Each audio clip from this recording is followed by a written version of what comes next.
You're listening to No Plot, Only Lore, a podcast about games and the tables we play them at.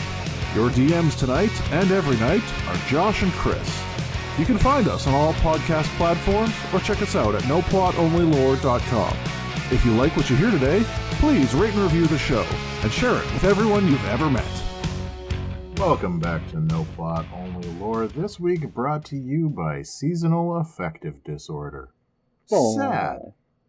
Have you ever thought about just getting a little sad? Why'd they have to give it such like a cutesy nickname? No, I bummed out, buddy. Just a little sad. I think it's the same people who made like the phobia of long words an incredibly long word. Oh, assholes? Yeah, basically. Or like the fact that palindrome isn't a palindrome.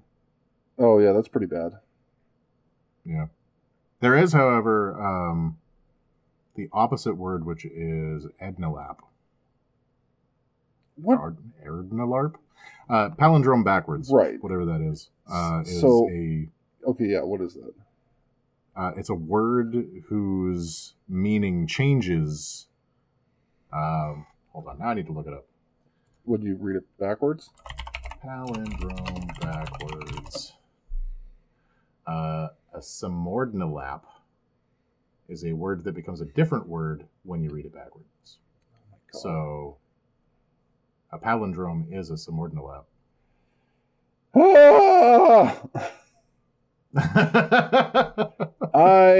This is an English major just having literally nothing else to do with their lives. This is why you must only allow your kids to get STEM degrees. There is a dungeon in Oxford where they just have people churning this shit out. That's how you get your doctorate from there. Like, you got to make something that offends somebody. You can have this tweed jacket as soon as you've made a word that makes Josh Vardy make that noise. Yeah, they send me a new platter of them every January. It's like, well... Could you imagine if you were actually like the person who had to decide whether or not somebody's thing was egregious enough to warrant? Oh my God. You know how that is what's going to be, that's my punishment when I go to hell. Because like on the one hand, I will be motivated to like want to do a good job. I get to pick like the new thing, but also it has to make me so angry that it like qualifies, but now I have to live with the knowledge that that's real forever.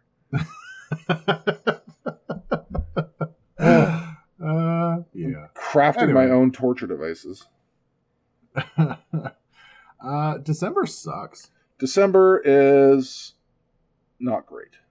I'm not gonna say it sucks. Like, I like the month like as a whole, but you know, it's cold here today. We're not having the best time.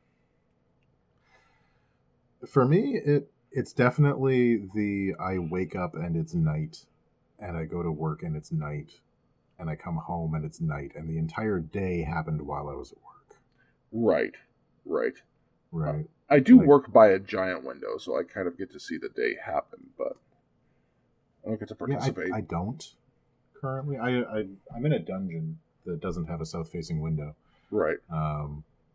So like, I see some light filtering through my blinds occasionally, but it's not like bright. Yeah. And just like, yeah, from the time that I am working to the time that I am not working, the entire day has happened. I will go out for like my lunch and see sunlight for a minute and touch some grass, but it is or snow. Great. Just grass, because I live in Victoria. Oh, right. Yeah. What a weird thing. Because, like, I love snow. I miss snow so goddamn bad. Hey, let me tell you, you can have it. Well, part of it, I think, is that it does make winter brighter. Right? Like, the reflection of snow makes the dreariness less. And in Victoria, I have found that, like, the fact that it's always raining, for one thing, means that it's always, like, slightly darker than it is anywhere else. Yeah. And then we don't have that reflection off the snow. So it's just, like, our winters are incredibly green and incredibly drab. Yeah, ours are bright and frozen, I guess. Yeah, and I prefer that. Okay. And also, it's just like there's so many things that Yeah. happen in and around December. Like you got the Christmas holidays and the Hanukkah holidays and a bunch of other holidays, plus like the New Year's and planning around like family vacations because that's when all the family vacations happen. The kids are out of Sure. school. There's just like there's so much going on. Maybe too much. Maybe a little too much. So like, how do you get your game group together over December? You do what I do, and you finish the campaign and don't think about it till the new year. That's what we've done. We wrapped it up a few weeks ago, and I was like, hey, I need a break. So, goodbye. And I'll think about that's it. Yeah. That's often the direction I take too, where it's just like we're going to take a hiatus. Like even if we haven't wrapped up the campaign or even the adventure necessarily, just like cool. December is a no. Like Yeah. we get together bi-weekly at the best of times. The idea of trying to do that around the Christmas holiday is just a nightmare. It's not happening.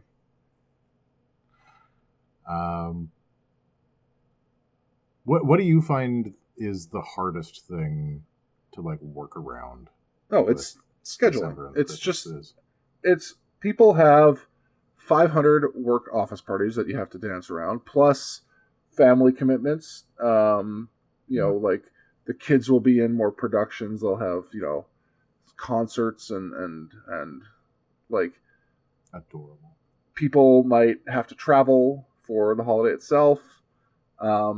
Even just scheduling actual Christmas for my family is a little tricky because like there's like my brothers and I, and we all have other people in our lives that we now have to like negotiate around because they still have wives who for some reason want to hang out with their families. I'm against it. Yeah, no, you should be. It's weird. But that means everyone wants to compete for the same day. So now they have to like prioritize or whatever, right? So like for us this year, we're doing actual Christmas with like the whole family on Boxing Day. Okay. Because that's just like how it's going to work. Like there's nothing we can do about it. I will do Christmas with my kids on Christmas because I have them this year for Christmas. But other years I have to like trade off. So I'll have them New Year's next year. Now, every year I have to have an argument with my mom about how I can't just try to steal a day around Christmas from Caitlin because it's her year. But, I'll have to negotiate a day that we can do Christmas with the extended family. That's like a week after. And it's the same way for D&D. Yeah, we don't really deal with that on my side. Like, I don't celebrate Christmas specifically, right?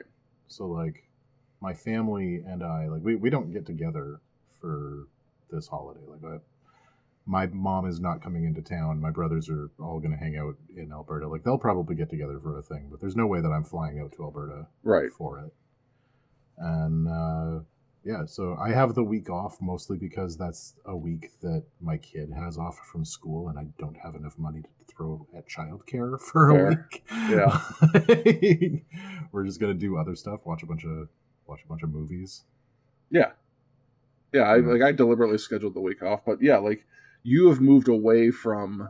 Well, first of all, like there's just not the same number of significant others that you have to contend with because I've got 4 brothers. No. Sorry, I'm one of 4 brothers. And so we have to negotiate with 3 other wives. And we're all within 20 minutes of each other, max. More like 15. So there's no like good excuse to just avoid them as much as I want to sometimes. And even when we're full up, right? Yeah. Like even when my brother has a boyfriend, we still don't have the kids situation that we have to contend with. Like, neither of my brothers has kids. Yeah. And one of them has the romantic inclinations of a particularly lazy rock. Mm-hmm. So like, yeah, it's never really an issue on that front. For me, it's more like negotiating around everybody else's schedules. Yeah. Right. Like, But even then, you've only got Natalie to contend with, right? So. oh, I don't mean that. I mean, like, if I wanted to get together with my friends. Oh, sure. Any friend. It's like, cool, I have like an hour and a half on the 22nd of December unless something happens. Right. And it's like, fucking cool, I guess. Yeah. I guess Sick. that's when we're hanging out. Unless we've got like standing date stuff going on, like this business. Yeah. Like, yeah, the getting together with my friends is kind of few and far between. You heard it here first, folks. We're dating. Are we? Oh, shit. Does that mean I have to get you something for Christmas? Shit. Hey, I'm getting no one outside of my immediate family anything for Christmas. Never have. I get 2 presents every year. Well, I get presents for my son. Right. And we get 1 present for his mom that is from him. Perfect. Keep it that is way. The entirety of my presents. Yeah. Yeah. But that is like another weird pressure of just like the money anxiety around December is also kind of brutal. Like everybody's just kind of on edge. Yep. Yeah, because I mean, like, it used to be. I feel like it used to be a lot more clear who you had to buy for, if anybody. Yeah. And then, for the same reason that, like, diamonds suddenly became a thing that you had to worry about, like, every stupid consumer angle started telling you, like, hey, you got to buy this for the mailman, or this for your drama teacher, or this, like, it was just a lot. Okay, so Thor's mom every year goes and gets like presents and cards and like gift certificates and things for his teachers. Why? And that is not a thing that I ever did. No. As a kid. Like, no. 1, because I was poor. And 2, just like that wasn't an expectation. No, it shouldn't be. She spent like $120 on why teacher presents. There are 2 people not related to me that I'm getting something for Christmas, and each of those things was $8. And I was not obligated to. I saw that they were $8, and I was like, oh, I would like my friend to have that. Which also, like, side note, people should get used to doing that more. I think, okay, so generally speaking, when I buy presents for people has nothing to do with the time of year. Yes. Right? Like, the most recent thing that I bought for you was the microphone for this. Right. Where it was just like, I want to do a thing with my friend, so I'm going to throw some money at a piece of equipment so that we can do this thing together. Yes. Like, that's the way that I do presents. You had ulterior motives. Always. Yeah. Always. I needed to start dating you somehow. But no, like that. Yeah, I don't usually buy much in the way of like presents, but like even just kind of the day-to-days get kind of more expensive around December, where like you have to buy like the big feast meal. Yeah. Right. Like everybody's pitching on like bringing a thing to a potluck. We've got a Christmas party thing that's happening at work that's going to have a white elephant gift exchange. So like I've got to throw $30 at buying a thing that I don't know who is going to get it. That is like travel. I don't want that social pressure. And then like the other side of it is that like for me, a lot of times, especially as a DM, gaming feels like doing my budget. Yeah. Right, like if I'm crunching numbers and doing a bunch of tables and like hanging out behind the screen, I'm like, fuck, I did this yesterday trying to figure out my groceries that included a fucking turkey. This is so much fucking math. Also, why are you buying a turkey? I'm not. Okay. Yeah, I was worried. For one, I don't really do turkey, and like my kid doesn't really like turkey. Oh, turkey's delicious. It can be. Do a turkey chili. Oh yeah, no, I love I love a turkey chili. I love basically anything in a chili. No, this year I'm not actually sure what we're going to do for the feast meal, if anything. I want to do KFC, like we talked about in one of our previous episodes. Yes. I might order a bucket the day before Mhm. and just like fridge it. Hey, Christopher? Yeah. That's vile. I'll just air fry it the next day. It'll be fine. Don't consume it. Please don't consume it anymore. I don't want you to do that. I want my friend to get hurt.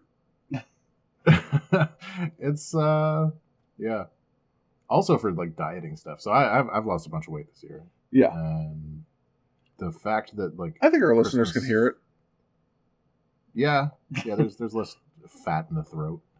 Not gargling around my own fat face. The turkey chin is wobbling less. I think it's actually wobbling more. I'm really concerned that when I get down to my goal weight, Yeah. I'm gonna look like Kevin Smith. Oh, When he lost weight, yeah. Just where he's just got like awful. turkey neck and looks sad all the time. But like, yeah, feast holidays. I don't want to watch what I'm eating, so I'm not gonna. Yeah. But I'm also kind of worried that that's gonna set me back. Sure. It might. But hey, not that much. Like, what could you do? You gain like 20 pounds? Big deal. Try. Let's see. How many calories could I conceivably pack away if I was just like guzzling olive oil? Oh, Well, that's not how I would consume it, but I guess that's one thing you could do. yeah. I mean, like all the sugars in the barbecue sauces and things that are going to be at the holiday party. Anyway, I am worried that I'm going to stall out on weight loss stuff as well. Okay. That's a fear you can have. Yeah. How does Christmas stress show up in your gaming? Like, do you do any gaming, like not just role-playing games, but like I assume you play like board games and stuff over the course of the month of December? I do. So yeah, scheduling is probably one of the biggest ones. I still try to maintain my weekly commitments, but they get frequently impinged upon by, like I said, holiday parties, what have you.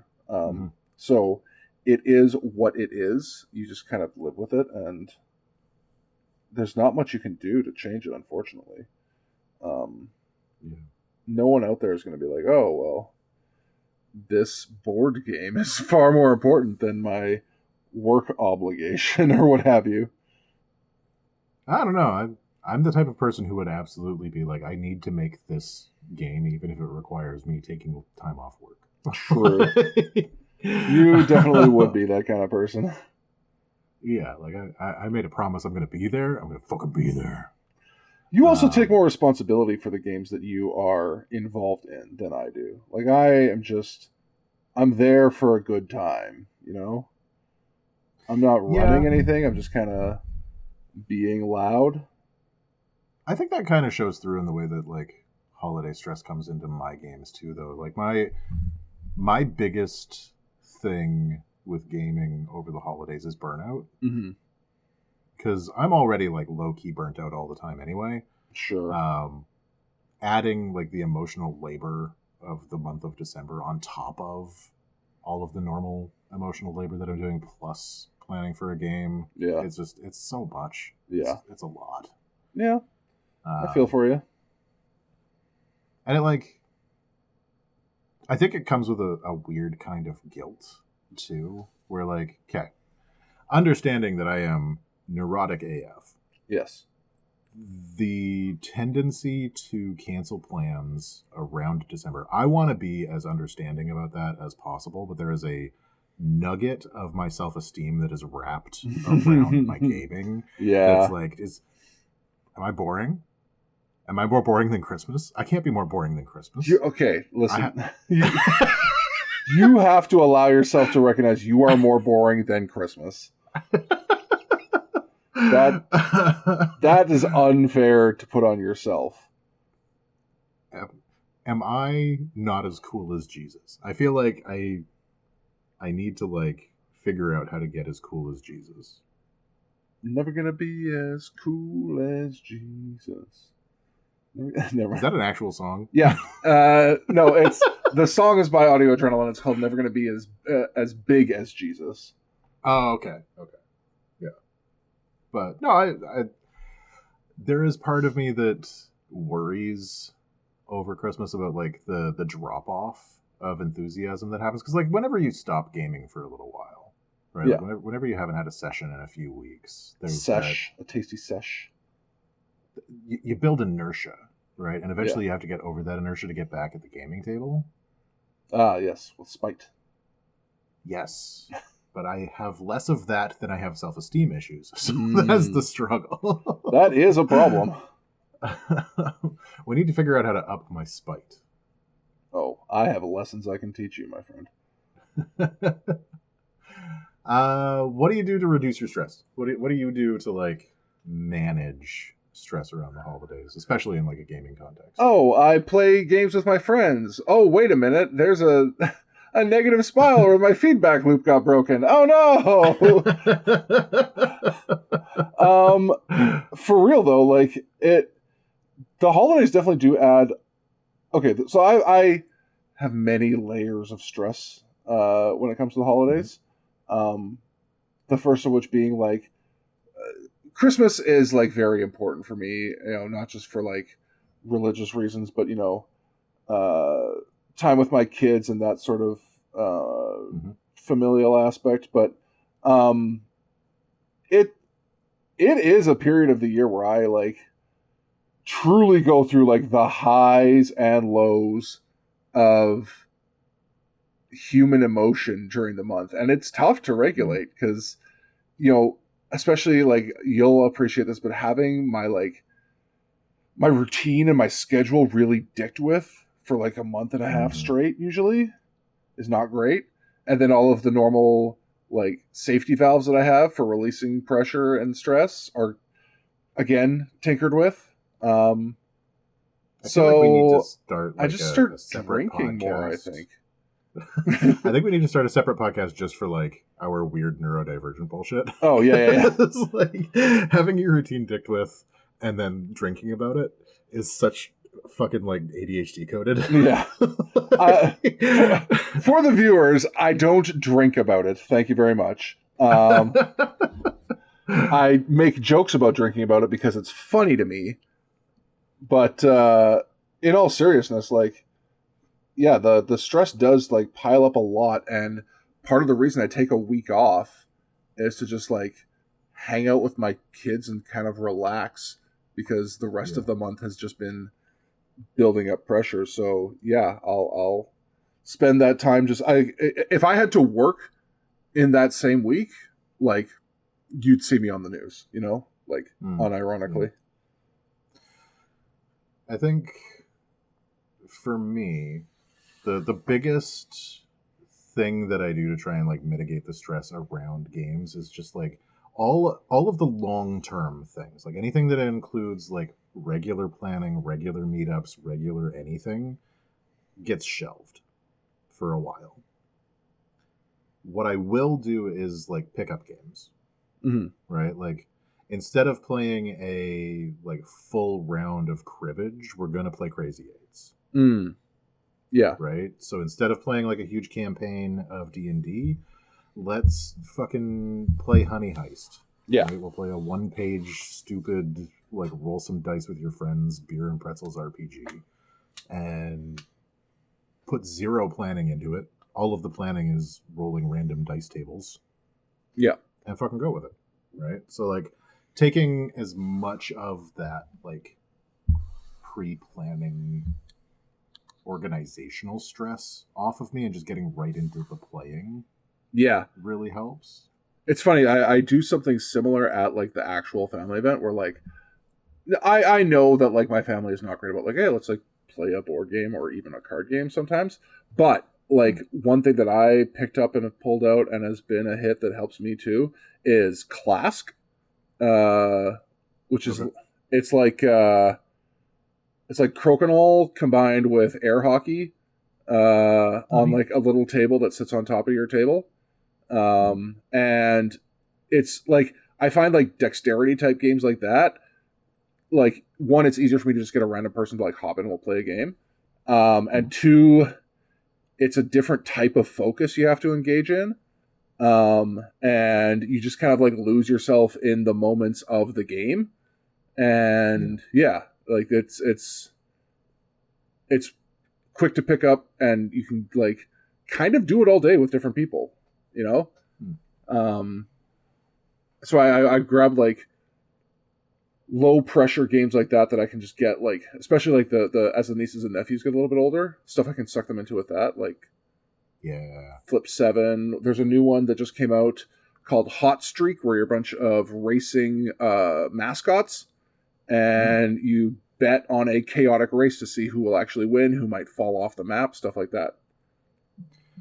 This is a non sequitur, but have you seen the ridiculous horse racing anime girls game? Yes. Musume? I don't know. I fucking hate horses. Like, and women. For everybody listening. No. I have horse fear. Yeah. And have for a very long time. I still find that game fucking hilarious. Listen, I want to take those horses and around the barn and shoot them. Like, I hate everything about it. Did you see the comic that somebody posted when one of the horses died? Oh, yeah. Like, it was like their, like, special handicapped favorite horse where everyone's like, oh, man, let's cheer for this. Yeah, and then they did, like, a touching comic of the horse laying down in, like, her owner's lap and fucking dying. Ugh. Okay, like, but also, fucking peak comedy.